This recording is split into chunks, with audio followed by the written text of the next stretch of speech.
পাটুরিয়া ঘাটের ফেরি চালক মেহের আলী ফেরি ডুবিয়ে বরখাস্ত হয়েছিলেন, তাতেও শেষ হয়নি তার অপকর্ম। বিআইডব্লিউটিসিতে চাকরির লোভ দেখিয়ে হাতিয়ে নিচ্ছেন লাখ লাখ টাকা।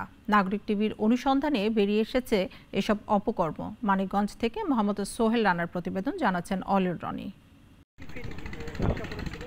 চলতি বছরের 17 জানুয়ারি চালকের ভুলে পাটুরিয়া 5 নম্বর ফেরিঘাটের কাছে ডুবেছিল রজনীগন্ধা ফেরি। এ ঘটনায় বরখাস্ত হন চালক মেহের আলী। তবুও কমেনি তার বেপরোয়া কর্মকাণ্ড। বিআইডব্লিউটিসিতে চাকরির লোভ দেখিয়ে মেহের আলী হাতিয়ে নিচ্ছেন লাখ লাখ টাকা। এমন একজন শিবালয় উপজেলার আব্দুস সালাম। ছেলের চাকরির জন্য 13.5 লক্ষ টাকার চুক্তি করেন তিনি। কৌশলে তার থেকে 3.5 লাখ টাকা আদায় করে নেন মেহের আলী। চাকরি হইল না, সালের সুখ আমাকেও সুখ হলো না। চাইছি, অনেকবারই চাইছি ঘুরায়, আজ দিই কাল দিই আমাকে ঘুরাইতেছে, দেয় না। 3 বছর আগে জমি বন্ধক রেখে সুদে টাকা ধার নিয়েছিলেন আব্দুস সালাম। সুদে আসলে তা এখন 10 লক্ষ টাকা।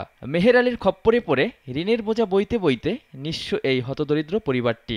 আমি টাকা পয়সা জমি থুইয়া ঋণ ফিন করে সুদি করে আমার টাকা পয়সা উঠিয়ে আমি তো টাকা গোছ করছিলাম, তাকে কিছু দিছে আর এনে 3.5 লাখ টাকা নিছিল। বারবার যোগাযোগের চেষ্টা করেও পাওয়া যায়নি বরখাস্ত ফেরি চালক মেহের আলীকে। তবে তার অপকর্মের প্রমাণ পেলে ব্যবস্থা নেওয়ার কথা জানান বিআইডব্লিউটিসি চেয়ারম্যান। ওনার বিরুদ্ধে প্রসিডিং শুরু হয়েছে। আবেদন করতে বলেন, আমার বরাবর লিখিত একটা আবেদন করতে বলেন, আমরা দেখি কি ব্যবস্থা করা যায়। দায়িত্বে অবহেলার কারণে ফেরি ডুবির প্রমাণ পেয়ে গত এপ্রিলে মেহের আলী সহ 11 জনকে বরখাস্ত করে বিআইডব্লিউটিসি। অলিউল রনি, নাগরিক।